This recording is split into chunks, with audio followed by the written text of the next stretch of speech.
Halo sahabat media komunika. Untuk anak-anak kelas 9, diskusi kali ini adalah tentang kemagnetan bumi dan juga induksi magnet. Tetap semangat, keep and station.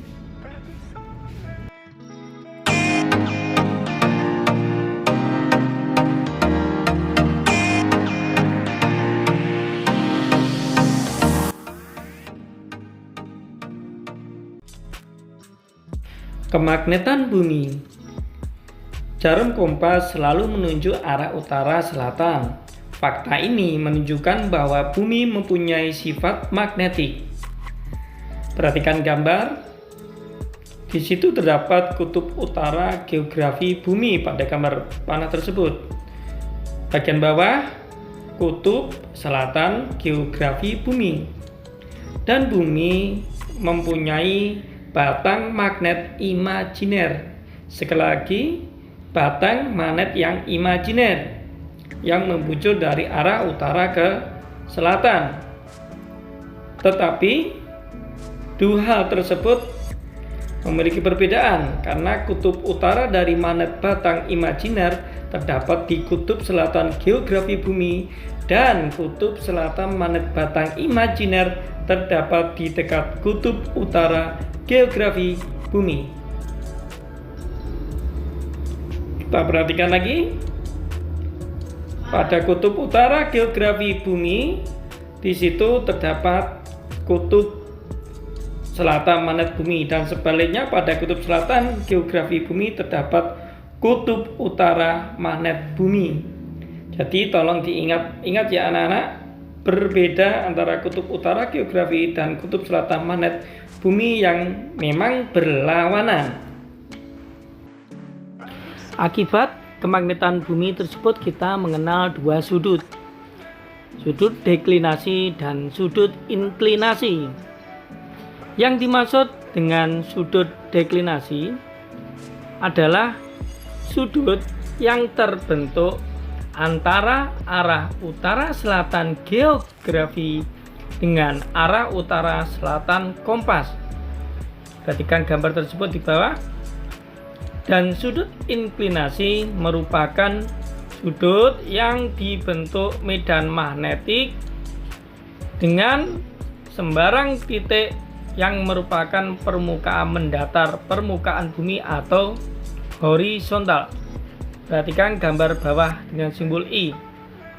Jadi ini berbeda sekali ya. Ini adalah sudut pembentukan arah jarum kompas akibat adanya kemagnetan bumi yang berupa sudut deklinasi dan sudut inklinasi.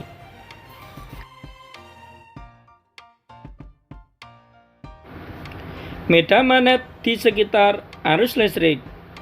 Hal ini diselidiki oleh Ørsted dengan percobaan Ørsted. Perhatikan gambar yang pertama atau A. Pada saat kawat tidak dialiri arus listrik, I sama dengan 0. Jarum kompas tidak menyimpang.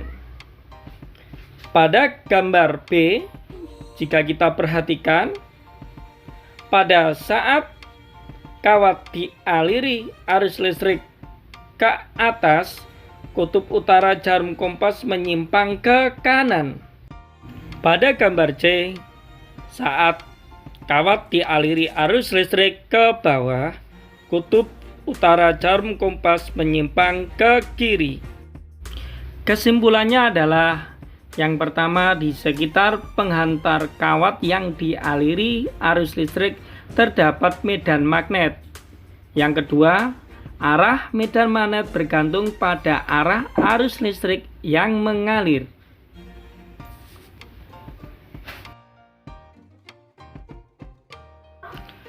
Garis-garis gaya magnetik di sekitar penghantar lurus. Pada gambar dapat kita lihat ada arah arus dari atas ke bawah atau bawah ke atas. Jika medan magnetik dengan simbol B di sekitar kawat penghantar lurus yang dilalui arus listrik berbentuk lingkaran dan ditentukan dengan aturan tangan kanan, di mana ibu jari merupakan arah arus listrik atau I. Ya. Dan bagaimana 4 jari yang menangkup? Pada arah keempat jari yang menangkup merupakan arah medan magnetik atau B. Jadi perlu diingat ya anak-anak, bahwa pada penghantar lurus garis gaya magnetik mengikuti kaidah tangan kanan seperti tadi. Nah, sekarang kita membahas garis gaya magnetik pada kumparan yang berarus listrik, disebut dengan solenoid. Pada gambar bahwa garis medan magnetik yang ditunjukkan oleh pola serbuk besi. Pada animasi tersebut, simbol titik di tengah pada lingkaran merupakan kawat dengan arah arus keluar dari bidang, sedangkan pada simbol silang pada tengah lingkaran merupakan kawat dengan arah arus masuk ke bidang. Garis-garis gaya magnetik sebuah kumparan persis sebuah magnet batang tergambar pada animasi tersebut. Lalu kalau kita lihat, kutub utara magnet kumparan dapat ditentukan dengan aturan tangan kanan juga seperti tadi, tetapi berbeda dengan kawat lurus.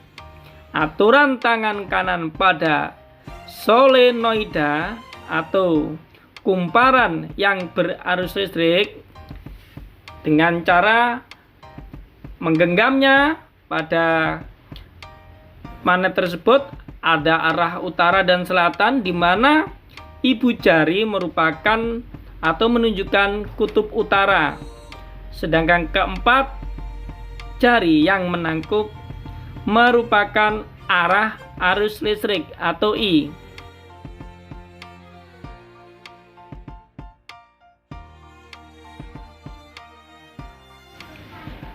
Elektromagnet.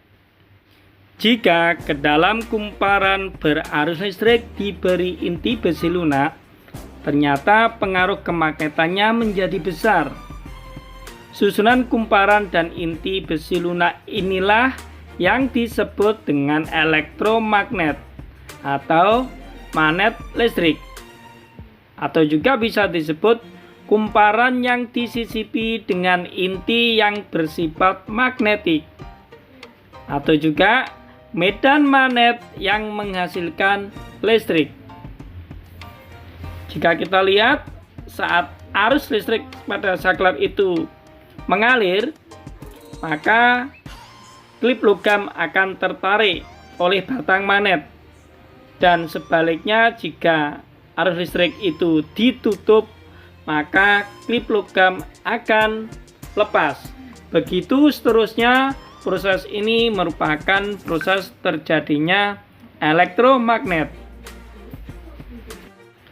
Sedangkan faktor-faktor besarnya medan magnet dari magnet listrik ada 3. Yang pertama, kuat arus yang mengalir pada kumparan. Semakin besar arus yang mengalir, maka semakin besar medan magnetnya.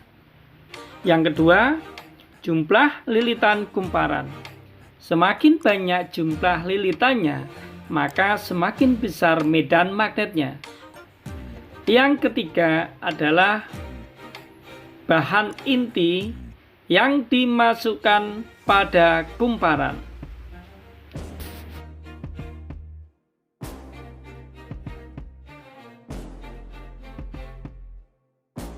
Sifat elektromagnet. Kemagnetan makin kuat jika semakin banyak lilitan dan arus listrik diperbesar. Dan jika arus listrik diputus, maka kemagnetan dapat hilang. Kekuatan magnet juga dapat diubah dengan cara mengubah arus listrik.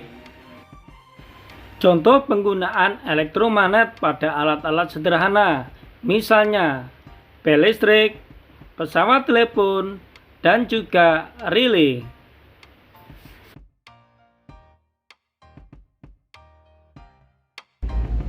Baiklah, Siswa-siswi kelas 9, tadi kita telah mendiskusikan kemagnetan bumi.